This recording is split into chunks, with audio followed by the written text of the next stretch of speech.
गुरुपद पंकज सेवा, तीसरी भगति अमान, चौथी भगति मम गुणगन, करई कपट तजी गान।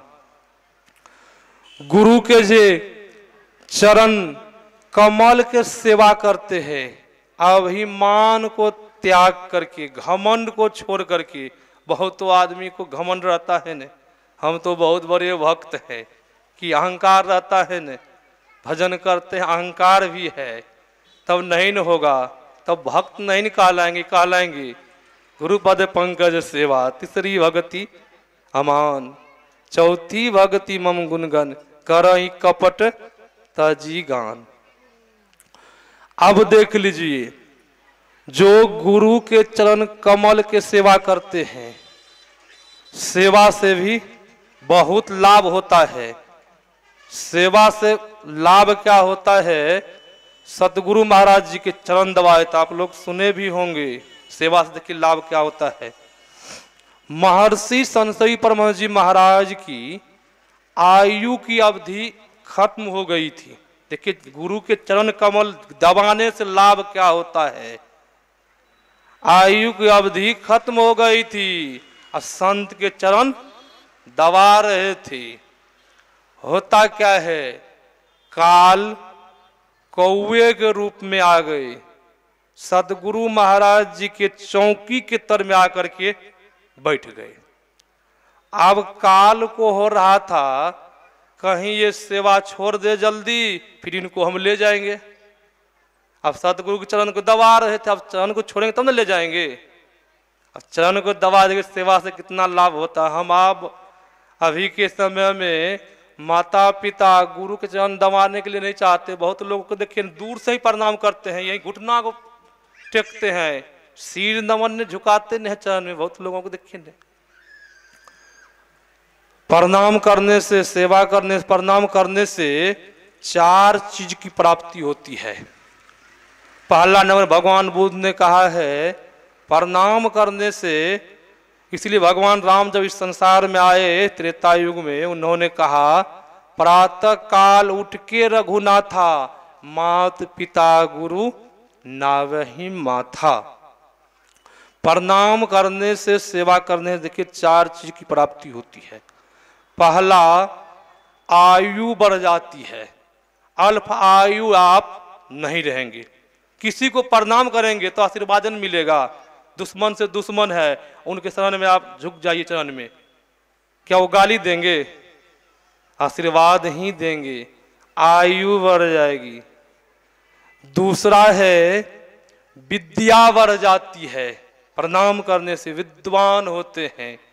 तीसरा है यश बल, तीसरा है बल बढ़ता है। और चौथा है यश फैल जाता है, कीर्ति फैल जाती है।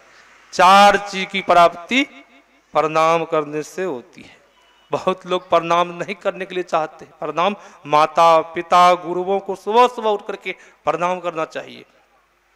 अब महर्षि संसेवी परमहंस जी महाराज सतगुरु महाराज जी के चरण दबा रहे थे। अब काल जो है कौवे के रूप में आकर के वहां बैठे हैं, इंतजार कर रहे कब चरण दबाना छोड़ दे, इनको हम ले जाएंगे। संत जो होते हैं सज्जनों, अंत के बात को जानते हैं, क्या होने वाला है वो भी जानते हैं। सतगुरु महाराज जी जाने जान, सतगुरु महाराज जी जानते थे इनकी आयु की अवधि अब खत्म हो गई है, अब ये नहीं बचेंगे, जान रहे थे। अब चरण दबा रहे हैं। सतगुरु महाराज जी मौज में आकर के क्या कहते हैं, ये राम राज नहीं है।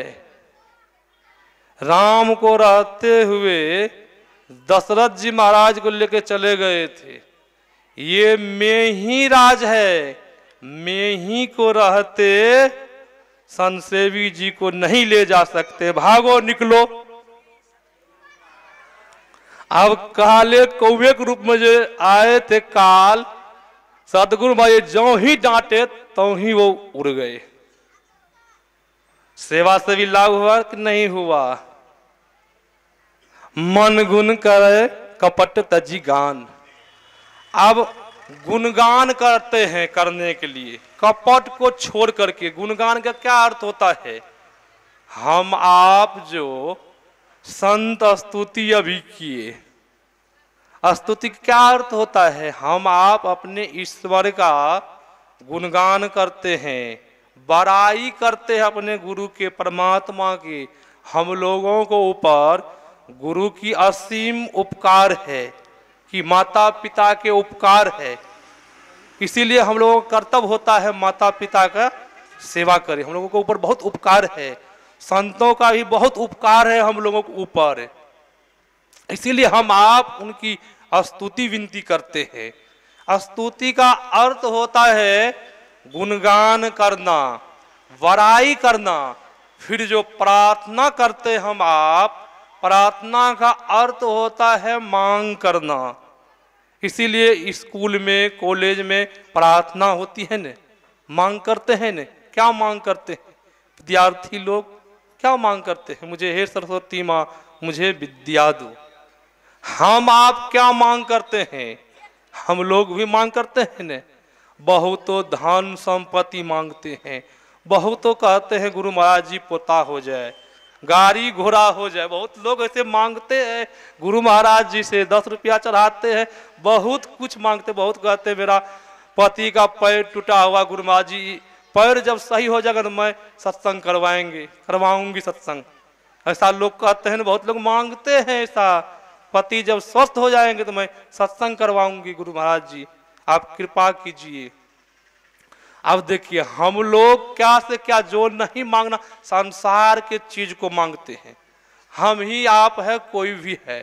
संसार में इतना धन को संग्रह करते हैं, कोई आज तक कुछ लेके गए यहाँ से कि गए हैं? हम ही यहाँ शरीर छोड़ेंगे, लेके जाएंगे कुछ? सब मकान दुकान यही नहीं रहेगा कि यहाँ से लेके जाएंगे? जब यहाँ के पदार्थ यहीं रहेंगे, इसको लेकर के हम नहीं जाएंगे तो इनको काहे के लिए हम मांगेंगे? जब इनको लेके जाते तो ना इसका मांग करते, ये तो यहीं रहेगा, तब मांग क्या करना चाहिए? संत महापुरुष ने कहा है, जन्म लेने के समय में 1000 बिच्छू डंस मारने के समान दुख होता है। किसी को एक बिच्छू काट ले तो कितना दुख होता है? संत महापुरुष कहते 1000 बिच्छू डंस मारने के समान दुख होता है। अब मरने के समय भी उतना ही दुख होता है। इसीलिए बच्चा जो जन्म लेता है तो बच्चा रोता है न। बच्चा को दुख हो रहा है, लोग कोई खुश होकर रोता है? दुख रहता है तब लोग आंसू बहाते हैं, और जो कोई खुश है तो आंसू नहीं बहाते हैं, आंसू नहीं बहाते हैं। कोई न कोई दुख है, शरीर में दुख हो, कोई न कोई दुख जरूर है उनको, रोने का कारण है कि दुख है। बच्चा जन्म लेता है तो उस समय रोता है, उनको बहुत दुख हो रहा था अंदर में। वो ईश्वर से प्रार्थना किया कि हे प्रभु, हे परमात्मा, मुझे इस जेल से निकाल दीजिए। उस जेल में बंद थे न, मुझे इस जेल से निकाल दीजिए, मैं आपका भजन जरूर करूंगा। और जब इस संसार में आते हैं तो भजन को भूल जाते हैं, भजन को पीछा कर देते हैं, संसार के काम को आगे कर देते हैं। मरने के समय में भी बहुत दुख होता है, मरने के समय में बहुत लोग रोते हैं, कपसते हैं। बहुत लोग कहते हैं मेरा शरीर, आज एक माई आई थी, कह रहे थे बाबा ये शरीर कब छूट जाए। बहुत दुख होता है, तब कुछ न कुछ लोग को कष्ट हो रहा, तब ने इस तरह को बोल रही थी माई, शरीर में कुछ न कुछ रोग था। ये शरीर दुख का घर है। हम लोगों को ये संसार के चीज, कोई चीज मांग लेंगे, सुंदर से सुंदर पदार्थ मांग लेंगे, उससे हम लोगों को सुख मिलने वाला नहीं है। तब सुख मिलने वाला क्या है? वह क्या पदार्थ है? हम लोगों के जीवन में सबसे बड़ा सुख क्या है? सबसे बड़ा हम लोगों को जीवन में सुख है आवागमन का जो दुख है। ये दूसरा दुख जब मिट जाए तो इनसे बड़ा सुख कोई नहीं है। ये है उनसे बड़ा सुख कोई। तो हम आप प्रथम भगति संतन कर संगा, दूसरा भक्ति वो भी सुन लिए, गुरु की सेवा जो करते हैं दूसरी भक्ति है। फिर मनोयोग पूर्वक जो स्तुति विनती करते हैं, ये क्या है? प्रथम, दूसरी, तीसरी भक्ति ये है। तीसरी और चौथी दो आ गया इसमें, इसमें दो भक्ति आ गई। तो जो मनोयोग पूर्वक स्तुति विनती करते हैं, स्तुति के समय में आज मैं ध्यान कर रहे थे, एक आदमी यहाँ बैठे थे, उनको फोन आ गया, फोन पर बात कर रहे थे। आप बताइए, स्तुति विनती प्रार्थना कर रहे हैं, फोन किसी के बीच में आ गया, फोनो सुन रहे हैं, ध्यान में बैठे हैं, आप दूसरों को डिस्टर्ब कर रहे हैं। तो ध्यान कर रहे थे वो, नहीं तो अपना ध्यान क्या दूसरों को ध्यान करने के लिए दिया। पश्चिमी भक्ति है मंत्र जाप मम दृढ़ विश्वासा, पंचम भजन सो वेद प्रकाशा। मंत्र जपने से बहुत लाभ होता है। कहेंगे लाभ क्या होता है? हमारे सदगुरु महाराज जी ने कहा, हरदम रटो कबहू न हटो, तुझे छेड़ेगा नो काल। सदगुरु महाराज जी ने कहा हरदम लाभ यही होगा जब हरदम उस मंत्र को हम आप रटते रहेंगे, तो काल के मुंह से भी हम आप बच सकते हैं न। जब नहीं रटेंगे तब तो काल के मुंह में जाना पड़ेगा न। मंत्र जपने से बहुत लाभ होता है। अब हम आप, सतगुरु महाराज ने कहा, आहो भक्त सार भगति करू हो।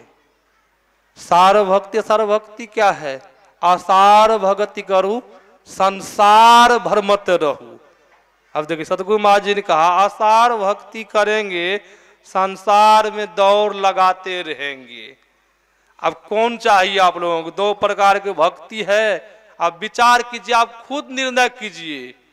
संसार में दौड़ लगाना अच्छा है कि नहीं दौड़ लगाना अच्छा है?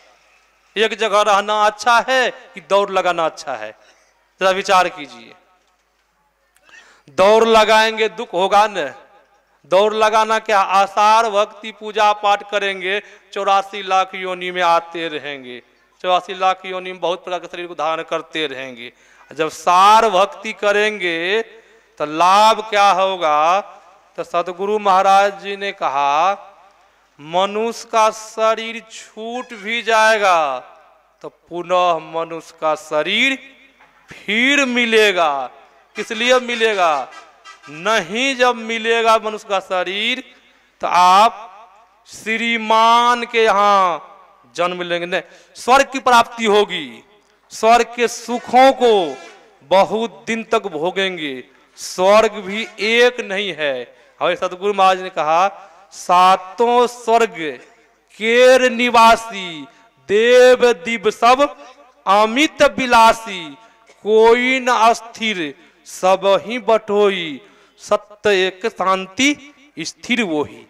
सतगुरु महाराज जी ने कहा कोई अस्थिर नहीं है, 7 स्वर्ग है, कोई एक स्वर्ग नहीं है। जो कोई ध्यान पूजा करेंगे, सत्संग करेंगे, उनको स्वर्ग की प्राप्ति होगी, ऊंचे स्वर्ग जाएंगे। स्वर्ग के सुखों को बहुत दिन तक भोगेंगे, फिर आकर के किसी श्रीमान के यहाँ मनुष्य शरीर में जन्म लेंगे, राजाओं के घर में, नहीं तो योगिक कुल में जन्म होगा। फिर भजन करना शुरू करेगा। लाभ हुआ कि नहीं हुआ? जो कोई भजन नहीं करते हैं तो मनुष्य का शरीर नहीं मिलेगा। हम आप सुन रहे थे ना, भगवान श्री राम माता सबरी के पास पहुंचे हैं, तो माता सबरी क्या मांग किए? संसार के पदार्थ नहीं मांग किए। माता सबरी मांग कर रही है कि ही विधि स्तुति करहूं तुम्हारी, अधम जाति में जरमति भारी। अधम ते अधम अधम यति नारी, तीन मैं मती मंद अघारी।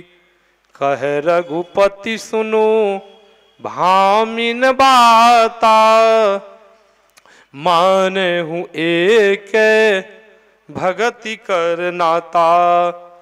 जाति पाति कुल धर्म बराई, धनवल परिजन गुण चतुराई। भगतिहीन नर सो है कैसा, बिनु जल बारिध देखिए जैसा। भगवान श्री राम कहते कहते कह दिए, माता सबरी कह रही कि हे प्रभु आपकी स्तुति मैं किस प्रकार करूंगी, मैं तो नीच जाति की हूँ, भिलनी हूँ। भगवान राम ने क्या कहा, हे भामनी सुंदरी कह रहे हैं, सबरी देखने में सुंदरी नहीं है कि हम आप भी देखते हैं मोबाइल में टीवी में, सुंदरी थी सबरी? नहीं थी। सबरी के अंदर में भक्ति थी न, इसलिए भगवान श्री राम ने कहा सुंदरी। हे सुंदरी, कोई जाति पाति में उच्च जाति के हो, उच्च जाति को हो, जब उनके अंदर में जब भक्ति नहीं है तो वो कैसे है? बिनु जल बारिध जैसे। हे सबरी वह उच्च जाति के है, उनके अंदर जब भक्ति नहीं है, जिस तरह आकाश में बादल लगा करके बारिश नहीं हो तो वह बादल कैसा लगता है? शोभाहीन लगता है देखने में न। उसी प्रकार हे सबरी वह मानव है, वह नर है, जिनके अंदर में भजन भक्ति नहीं है, वह आकाश के समान है। बादल तो लगाया, बारिश नहीं हुई, वह शोभाहीन देखने में लगता है, वह मानव ठीक उसी प्रकार है। हम लोगों को मनुष्य का शरीर मिला है, इस शरीर बार बार नहीं मिलता है। चार काम मनुष्य भी करते हैं, चार काम पशु भी करते हैं। भगवान श्री कृष्ण उत्तर गीता में कहा है, आहार निंद्रा भय मैथुन च समान मैं तत्पशु भी नरानम, ज्ञानम नरानाम अधिकम विशेषो ज्ञानेन हीना पशु भी समाना। मनुष्य भी आहार करते हैं, भोजन करते हैं, पशु भी भोजन करते हैं। मनुष्य भी नींद से सोते हैं, पशु भी नींद से सोते हैं। पशु को भी आप चेक कीजिएगा रात में उठ करके टॉर्च से, तो देखिएगा पशु भी सोते हैं, नींद से सोते हैं। मनुष्य को भी भय है। किनका भय है? सबसे बड़ा भय क्या है हम लोगों के जीवन में? हम लोगों को जीवन में यही भय है, इस संसार से नहीं जाए तो बहुत अच्छा होगा, इस संसार में रहे। मौत का भय है। भगवान श्री कृष्ण ने कहा ये योग का आरंभ जो है महाप्रलय महाभय से बचाता है। जो योग करना आरंभ कर दिया है उस योग का कभी क्षय नहीं होगा, नाश नहीं होगा। महाप्रलय होने के समय में भी ये योग का जो है जो आरंभ किया उनका नाश नहीं होगा। हम लोगों को भी भय है। किनका? काल का भय है, चोर चहार का भय है, लोगों को होता है कहीं मारने दे, बहुत प्रकार का भय होता है। लोग का भी भय होता है, संसार के लोग का भी भय होता है। अब पशु को भी भय है। किन से? दूसरा पशु का भय है न। देखेंगे पशु में दोम होता है न, उनमें भी भय है, डर है न। जब दोम लड़ाई होती है तो भय है न, दोम डर है। एक पशु हार जाता है, भागता है, दोनों में भय है, मनुष्य में भय है। और मनुष्य भी भोजन करते हैं, मनुष्य भी सोते हैं, पशु भी, पशु को भी भय, मनुष्य को भी भय है। अब चौथा है मनुष्य भी संतान उत्पन्न करते हैं, पशु भी संतान उत्पन्न करते हैं।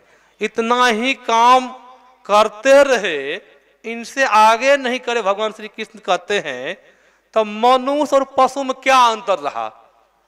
जब विचार कीजिए, पशु में क्या अंतर? जब मनुष्य शरीर पा करके हम भी उतना ही काम करते रहे, एक महल दो महल बनाते रहे, अब भजन नहीं करे, तो मनुष्य पशु में क्या अंतर? कोई अंतर रहा? नहीं रहा, कोई अंतर नहीं रहा। मनुष्य का मूल्यवान शरीर है, जुक्ति जान करके भजन करेंगे, इसी में कल्याण होगा, यह लोक और परलोक दो बनेगा। यही आप लोगों की सेवा मैंने समय अनुसार सुनाया, पूज्य बाबा से सुनेंगे, विशेष लाभ होगा। मैं अपना वक्तव्य को यहीं पर विराम देता हूँ। श्री सद्गुरु महाराज की जय।